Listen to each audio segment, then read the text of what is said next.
మనందరికీ కూడా మన కర్తవ్యాన్ని నిజంగా పాలిద్దామని అనిపిస్తే ఇవాళ గీతా జయంతి మనం అందరం చేసిన దానికి, వీళ్ళంతా కూడా పడ్డ శ్రమకి, పెట్టిన ఖర్చులకి సార్థకత చిక్కినట్టే. ఏం అనుకోనంటే మీకు మాట చెప్తా. భారతదేశపు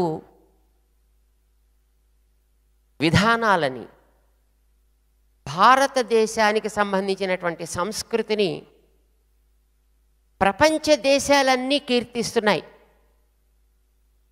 మనం తప్ప. మనకి వీటిని గురించి మాట్లాడుకోవాలంటేనే సిగ్గు. ఏమిటోనండి ఇవన్నీ పెద్ద ఉక్కి పుక్కిటి పురాణాలు అనేటటువంటి వీటి మీద ఒక చిన్న చూపు. ఇవి మనకున్నాయి, ఇవి మనలో నిండుగా ఉన్నాయి. ఇవి ఎంతో విలువైనవని నేర్చుకుని వాళ్ళందరూ, బయట వాళ్ళంతా కూడా సంతోషపడుతున్నారు. మనకి వాటి మీద చిన్న చూపు మన తప్పు వల్ల రాలేదు. మిమ్మల్ని మేమే అంటలేదు, మీరంతా చాలా మంచోళ్ళు. ఇది మనం చదువుకునేటువంటి చదువుల ప్రభావం. కొన్ని తరాల నుంచి మన స్కూళ్ళల్లో చెప్పేటటువంటి పాఠాలు, మనం వేసుకునేటటువంటి బట్టలు, మనం తినే తిండి కూడా మనకి పాశ్చాత్యులు నేర్పినవి అనేట్టుగా మనకి పాఠాలు చెప్పారు. మనం అవే చదువుకున్నాం. ఇవాళ రీసెర్చ్ల దాకా అన్నీ వాటి మీదే చేస్తున్నారు. వాటి మీద అవా చేయడం చేత ఈవేళ మనకి మనదంటూ ఏమీ లేదు.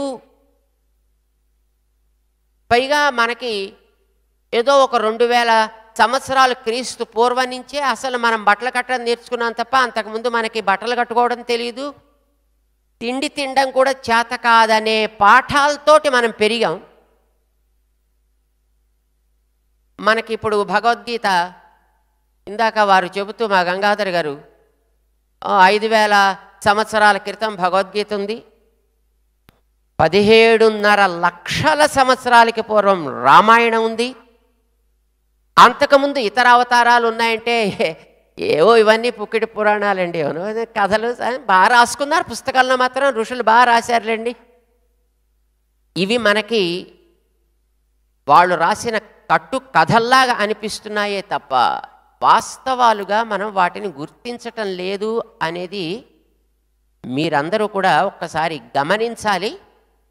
ఆ భావాలని మార్చుకోవాలి. ఇవి మనవి, ఇవి వాస్తవాలు, ఇవన్నీ కూడా హిస్టారిక్ ఫ్యాక్ట్స్ అనేది మనం తెలుసుకోగలగాలని మీకు అందరికీ చెప్తున్నాయి మాట.